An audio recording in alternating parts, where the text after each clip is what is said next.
오늘 우리가 함께 읽어볼 본문 말씀은 마가복음 10장 46절에서 52절 말씀입니다. 저희가 여리고에 이르렀더니 예수께서 제자들과 허다한 무리와 함께 여리고에서 나가실 때에 디메오의 아들인 소경, 거지 바디메오가 길가에 앉았다가 나사렛 예수시란 말을 듣고 소리질러 가로되 다윗의 자손 예수여 나를 불쌍히 여기소서 하거늘. 많은 사람이 꾸짖어 잠잠하라 하되 그가 더욱 심히 소리질러 가로되 다윗의 자손이여 나를 불쌍히 여기소서 하는지라. 예수께서 머물러 서서 저를 부르라 하시니 저희가 그 소경을 부르며 이르되 안심하고 일어나라 너를 부르신다 하매 소경이 겉옷을 내어 버리고 뛰어 일어나 예수께 나아오거늘. 예수께서 일러 가라사대 내게 무엇을 하여 주기를 원하느냐. 소경이 가로되 선생님이여 보기를 원하나이다. 예수께서 이르시되 가라 네 믿음이 너를 구원하였느니라 하시니 저가 곧 보게 되어 예수를 기에서 쫓으니라. 아멘. 네, 따뜻하고 즐거운 연말 보내고 계십니까? 이제 성탄절을 이틀 앞두고 있습니다. 우리 유니온교회 믿음의 공동체 여러분들은 이 크리스마스의 주인이 다른 무엇이 아니라 예수님이라는 것을 잘 알고 계시는 분들이라 믿어 의심치 않습니다.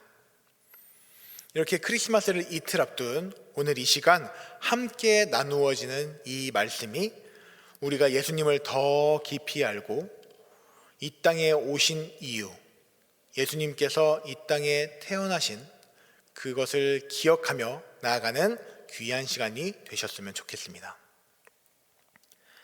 우리 유니온교회 공동체는 미주성결교회 소속입니다. 우리 유니온교회는 미주성결교회 소속입니다. 우리 성결교회에서는 4가지의 전도표제, 즉 사중복음이 있습니다.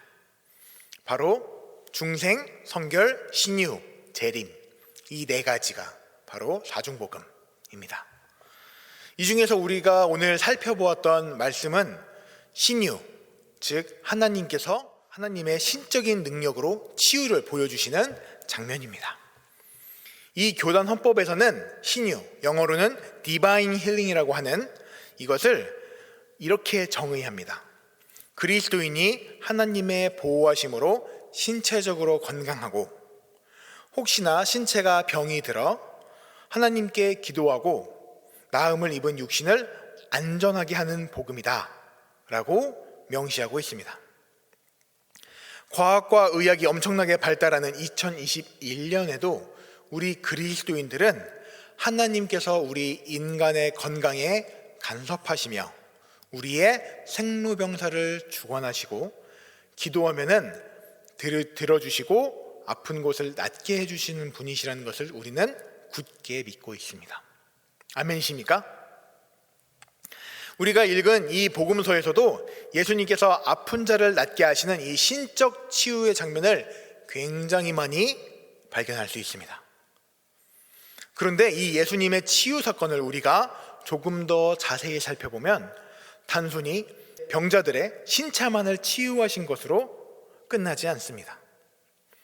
그리고 그들의 치유 이후의 삶인 원래 있었던 그들의 공동체로의 복귀, 즉 사회적인 치유도 함께 이루신 것을 우리 복음서를 통해서 함께 살펴볼 수가 있습니다.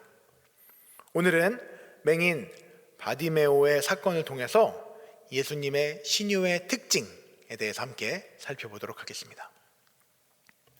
오늘 본문 말씀에서는 예수님께서 바디메오라고 하는 맹인을 치료하시는 장면이 등장합니다. 예수님께서는 갈릴리를 떠나셔서 유월절을 지키기 위해서 예루살렘으로 향하는 길이셨습니다. 그 길에서는 우리에게 굉장히 익숙한 지명이죠.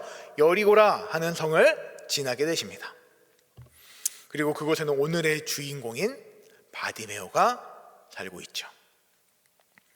오늘 본문 46절에는 이 바디메오의 이름의 뜻이 잘 나타나 있습니다. 사실 바디메오는 그 맹인의 이름이 아니었습니다.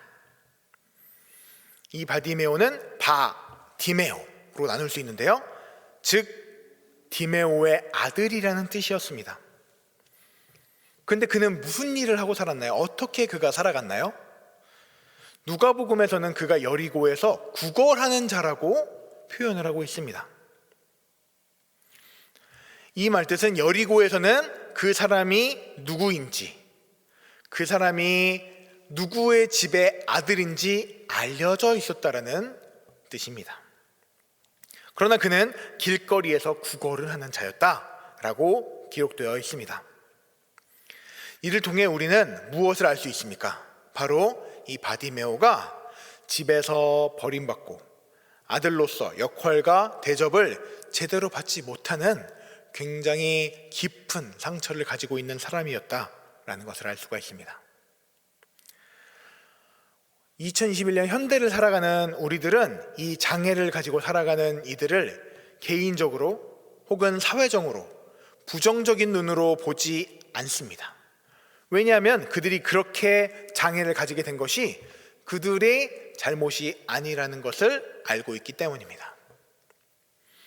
하지만 예수님이 사시던 고대 이스라엘에서는 장애를 가진 자들은 부정적이고 죄가 있는 사람이다 라고 생각했습니다. 그래서 그들은 아픈 사람들은 그들이 죄를 지었거나 혹은 그들의 부모가 죄를 지었기 때문에 신체가 아프거나 장애를 가지고 있다라고 생각했습니다. 그러다 보니 그들은 사회적으로 점점 격리되게 되고 배제되고 따돌림 당하게 되었습니다. 그리고 그들이 소속되어 있고 사랑했었던 공동체 안에서 멀어질 수밖에 없는 상황에 처하게 됩니다.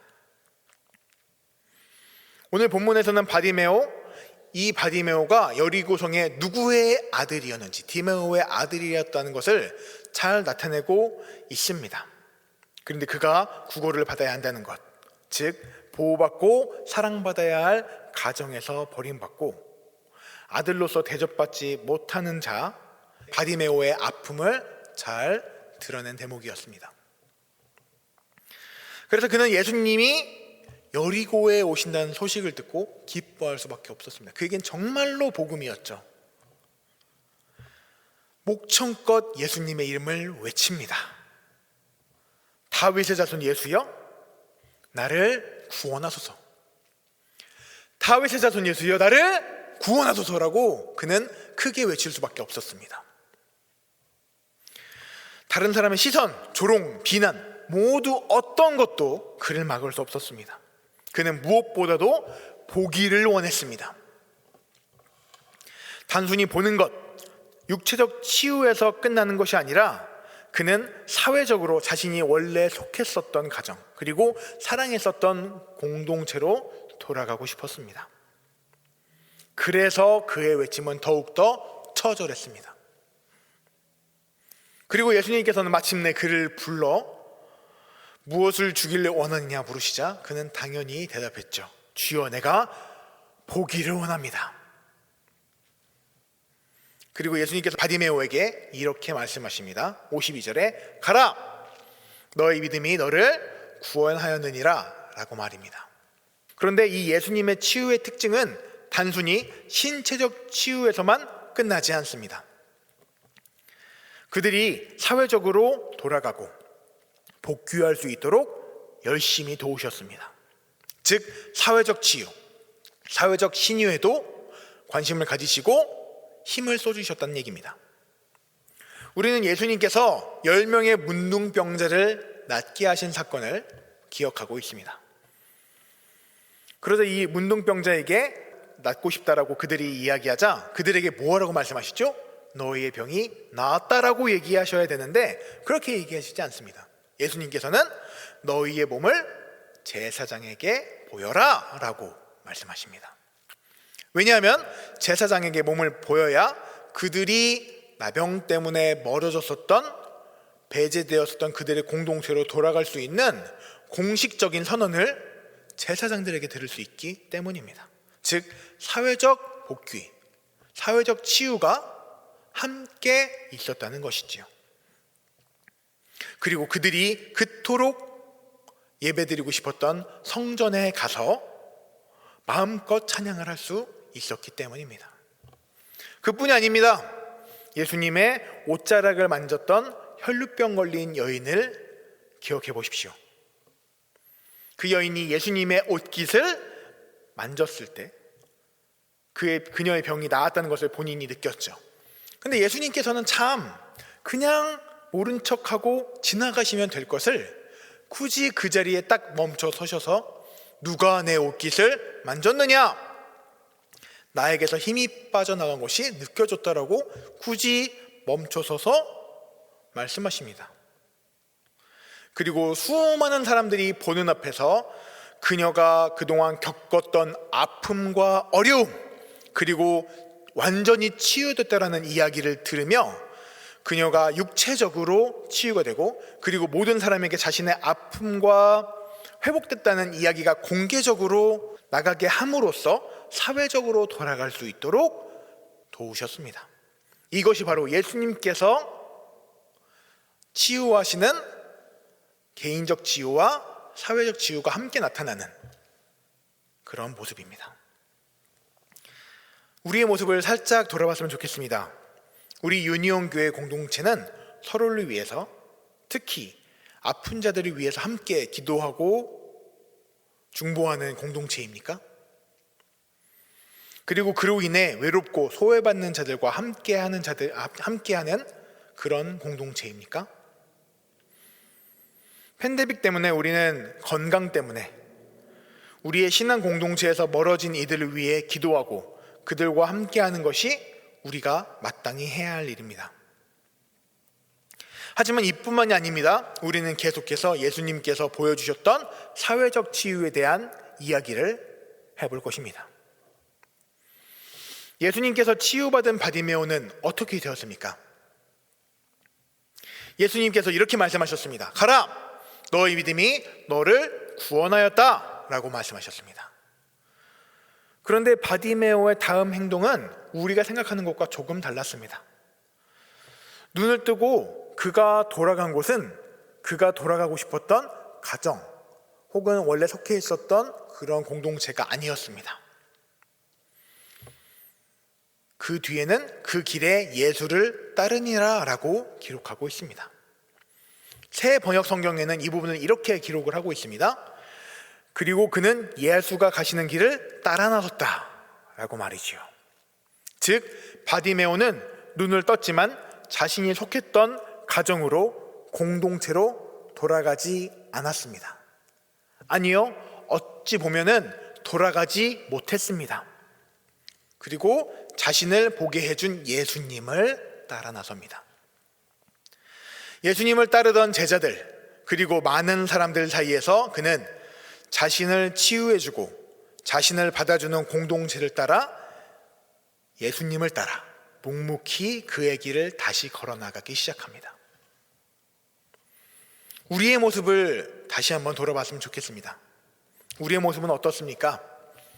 아프고 병든 자들의 이웃이 되어주고 있습니까?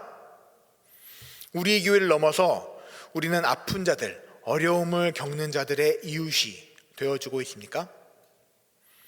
그들의 신체적 그리고 마음의 치유, 사회적으로 치유를 도와주고 그들의 이웃이 되는 것이 바로 그리스도인 그리고 교회 공동체가 감당해야 할 일입니다. 이것이 예수님께서 신유의 은사를 육체적으로 그리고 사회적으로 행하셨던 방식이었습니다. 그리고 예수님의 제자로서 그리스도인으로서 살아가는 삶의 방식이기도 합니다. 크리스마스를 이틀 앞둔 이 시간, 들으신 말씀을 통해서 예수님이 이 땅에 오셔서 보여주셨던 예수님의 치유를 기억하시길 바랍니다.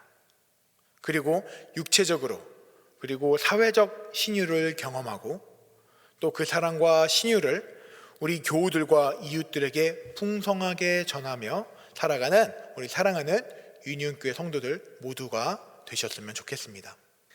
우리 다 함께 찬송가 569장 선한 목자 되신 우리 주를 찬양하시면서 선하신 주님을 찬양하고 주님을 따르겠다고 결단을 하도록 하겠습니다.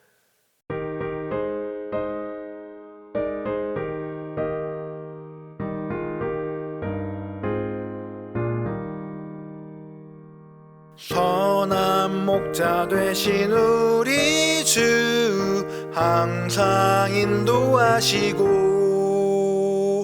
푸른 풀밭 좋은 곳에서 우릴 먹여주소서. 선한 목자 구세주여 항상 인도하소서.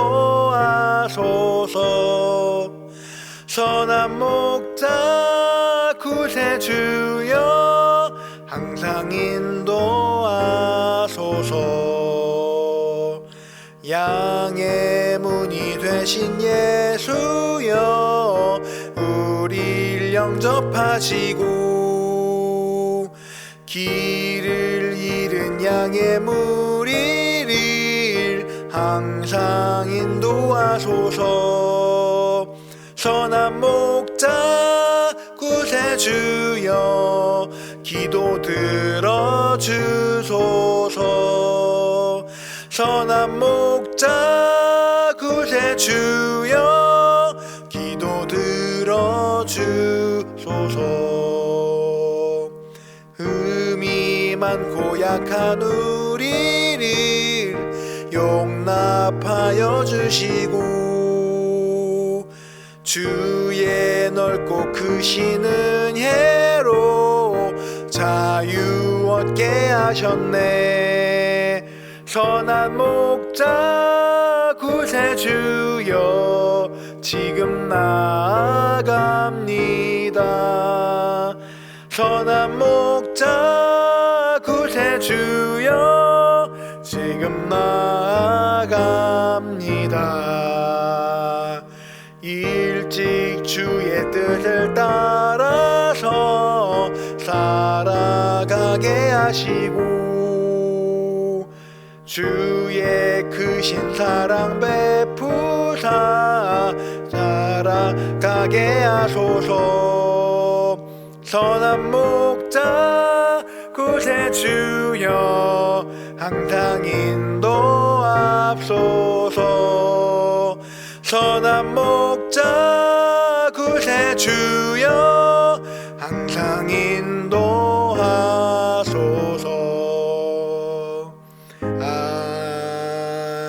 아멘. 자, 다 함께 우리 마음을 모아 하나님께 기도하겠습니다. 먼저 우리 교회의 아픈 지체들을 위해 기도하기 원합니다. 주여, 주님의 자녀들을 기억하여 주십시오. 육신이 약하여 고통받는 우리의 이웃을 기억하여 주시고 교우들의 건강을 회복시켜 달라고, 신유의 능력을 통해 아픈 지체들을 낫게 해달라고 함께 기도하셨으면 좋겠습니다. 또한 두 번째는 육신의 치유뿐 아니라 사회적 회복 공동체로의 회복을 보여주셨던 예수님의 사역을 우리가 기억하면서 우리가 예수님께서 보여주셨던 사랑을 나타낼 수 있도록 도와달라고 기도하겠습니다. 두 번째는 육신의 치유뿐 아니라 사회적 회복 공동체로의 회복을 보여주셨던 예수님의 사역을 기억하면서 우리가 예수님께서 보여주셨던 사랑을 나타낼 수 있도록 도와달라고 기도하겠습니다. 특히 이번 코로나 때문에 비대면으로 예배를 드리면서 우리 공동체에서 멀어지거나 혹은 공동체와 함께하지 못해 우울함과 답답함으로 지내는 교우를 위해 기도하시고 그들 또한 하나님께서 치유하시고 우리가 그들의 이웃이 되게 해달라고 함께 기도하시겠습니다. 마지막으로 우리를 위해 이 땅에 오신 예수 그리스도를 기억하면서 예수님의 탄생을 기뻐하고 그 사랑을 풍성하게 전하며 살아가는 예수님의 제자로 온전히 살아가게 하소서. 함께 이 세 가지를 놓고 기도하도록 하겠습니다.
주